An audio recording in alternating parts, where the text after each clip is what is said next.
Hello and thanks for watching. Hopefully the sound and video is okay. I'm recording this on my phone because we're in the restroom. What I'm doing today is I'm going to be cleaning the silicone oil off the top of this now dry painting so that I can apply a varnish to it later on in the video. The varnish step is very important because it protects your paint from things scratching it off. It's very important that you add a varnish. In order to varnish it successfully, we need to get the silicone off. So, the most effective way I've personally found to remove the silicone from off the surface of a dry painting is with just plain old soap and water. So I'm here in the bathroom, I have little pump hand soap, and then I have the sink over here on the side. What I do is I just take a regular paper towel, one of these guys, fold it in half, and then fold it in half one more time. From there, I add the soap on top of it. Usually 1 or 2 dabs is enough, depending on how big the painting is, and then I will apply it over the surface. I'm not scrubbing very hard. If anything, I'm just lightly spreading the soap so that it'll cover every side and all the surface area of the painting. It's more important to get the top, the flat part. You can get the sides as well, but the sides don't really hold much silicone, so you don't need to focus on that. Just make sure it's very soapy across the top. Alright? You saw I only used 2 squirts of soap on the paper towel, and it's not covered in soap. It's not over covered in soap. There's soap all over the surface, but there's not too much. This is good because as we go to rinse it off, I have the water running. What I'm going to do is just rub over it with my fingers to help move the soap and the water off. Don't push too hard, don't scrub too hard, try not to scrape with your fingernails, none of that.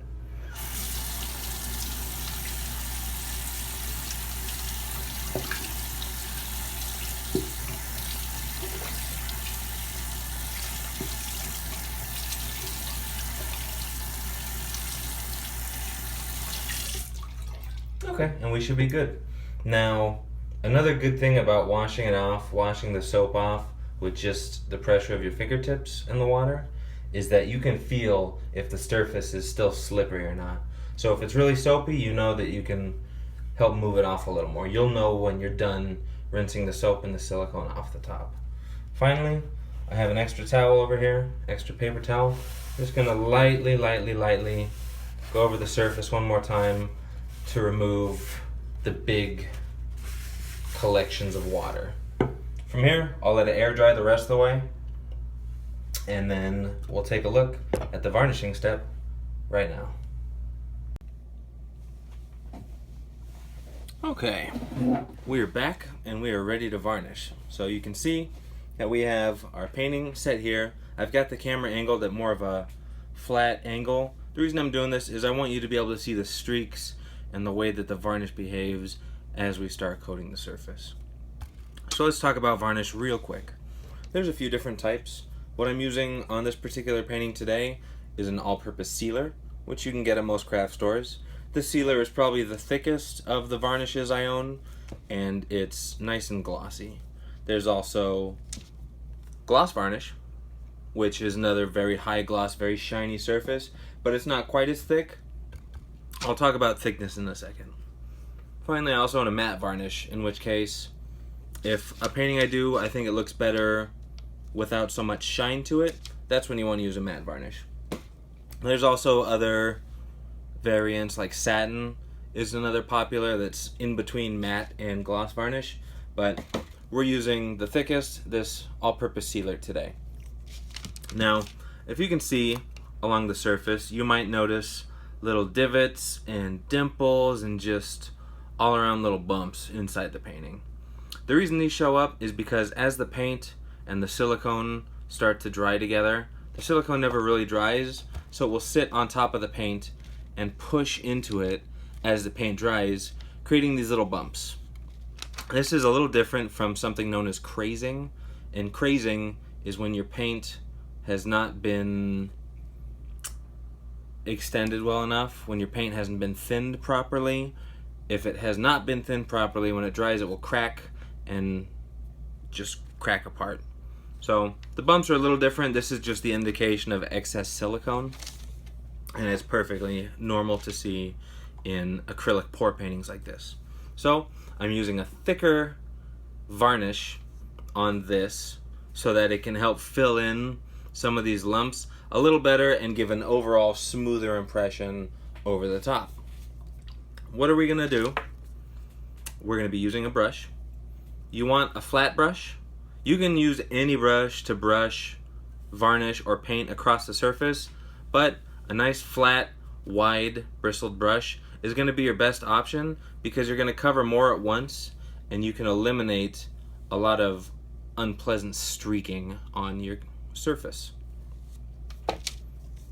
So when we get started, I'm shaking up the varnish real quick. I'm going to open the cap and just squeeze some directly onto my surface. That should be more than enough. The first thing I'm going to do is take my flat brush and kind of press it into the varnish on both sides. This means now I have a nice collection of varnish throughout the bristles, and I can coat the painting evenly and smoothly. I'm going to go try and cover the surface, just a general coverage. I'm not too concerned about covering every inch just yet, and there's a lot of excess varnish still on the surface. When that's done, now I'm going to take the bristles and go around the sides. First, I'm focusing on a little corner that's going to be hard to paint otherwise, so I'm focusing directly on that, scooping a little extra varnish off the top, turning to the corner. Now that that is finished, I'm going to take the flat parts of the bristle and I'm going to be pulling. Let's see if I can show you. I'm going to be pulling down with my paintbrush, pulling down along the sides, and this will look the best when it's drying. Whenever you're painting or varnishing or using any kind of liquid to cover another surface, you want to make sure your movements are uniform, that you move in the same direction, and that everything gets covered. So again, picking up a little bit of this varnish, dabbing off some of the extra, and I'm smooth, straight